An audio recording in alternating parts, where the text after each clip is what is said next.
Assalamu alaikum wa rahmatullah, bienvenue dans cette nouvelle vidéo où l'on va poursuivre le deuxième chapitre, dérivation et ses applications, études, fonctions.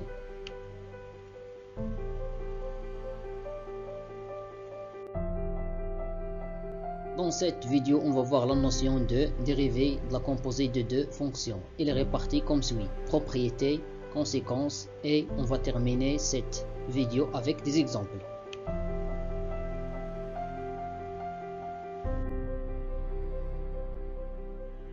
Dérivée de la composée de deux fonctions. Propriété, soit f une fonction définie sur un intervalle i et g une fonction définie sur un intervalle j, tel que l'image de i par la fonction f est inclus dans g et a un élément de l'intervalle i.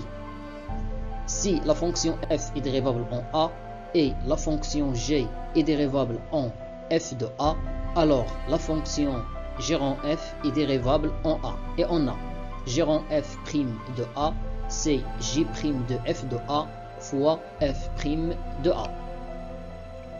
En général, si la fonction f est dérivable sur l'intervalle i et la fonction g est dérivable sur l'intervalle j, bien sûr que f de i inclus dans g, alors la fonction g rond f est dérivable sur l'intervalle i. La fonction f est définie sur l'intervalle i. Et on a, quel que soit x appartienne à l'intervalle i, la dérivée de g rond f de x, c'est la dérivée de g de f de x fois la dérivée de f de x.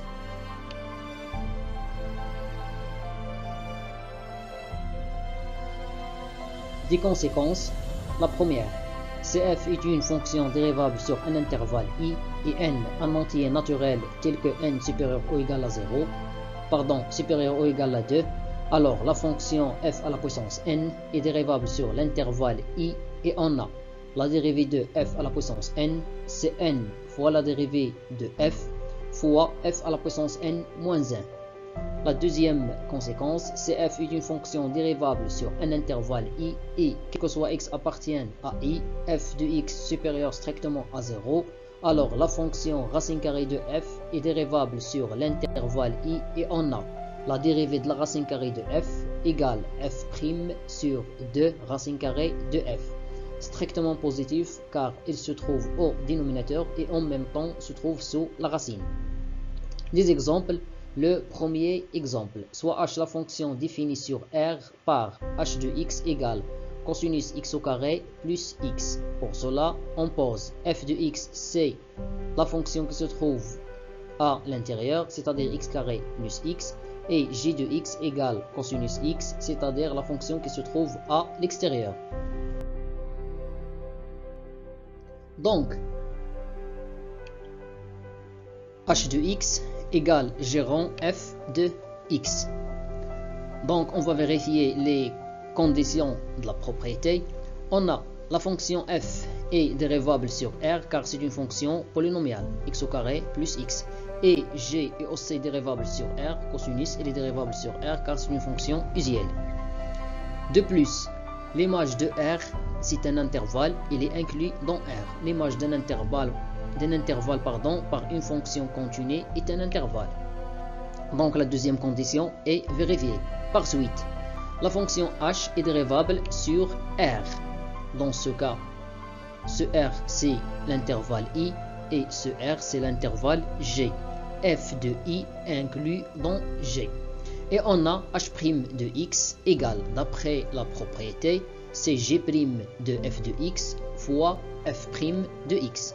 Égale moins factorisé par 2x plus 1 multiplié par sinus x au carré plus x, car la dérivée de g c'est la dérivée de cos et on sait que la dérivée de cos c'est moins sin, voilà, moins sin, et f' de x c'est la dérivée de x au carré plus x, la dérivée de x au carré double x, la dérivée de x c'est 1, là voilà.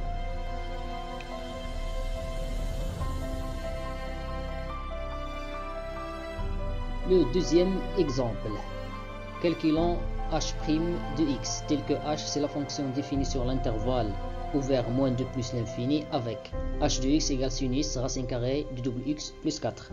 On va appliquer la propriété précédente, la dérivée de la composée de deux fonctions, alors on va vérifier les conditions de cette propriété. Tout d'abord, on pose f de x, c'est racine carrée double x plus 4, c'est-à-dire la fonction qui se trouve à l'intérieur, et j de x égale sinus x, la fonction qui se trouve à l'extérieur. Alors, la fonction h s'écrit sous la forme g rond f. On a f est une fonction dérivable sur l'intervalle ouvert moins 2 plus l'infini, car c'est une fonction polynomiale, elle est dérivable sur R. De plus, quel que soit x appartienne à cet intervalle, 2x plus 4 supérieur strictement à 0. On a utilisé la propriété racine carrée de t est dérivable sur un intervalle i si elle est strictement positif sur i, et cette fonction est dérivable sur e. Elle est strictement positif et elle est dérivable sur e. De plus, la fonction g, c'est-à-dire la fonction définie par sinus x, est dérivable sur R, c'est une fonction usuelle.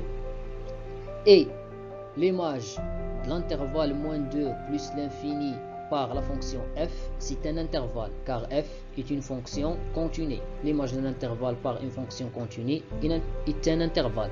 Donc, il est inclus dans R, c'est-à-dire f de i inclus dans g. Moins 2 plus l'infini, c'est l'intervalle i, et R, c'est l'intervalle g dans ce cas.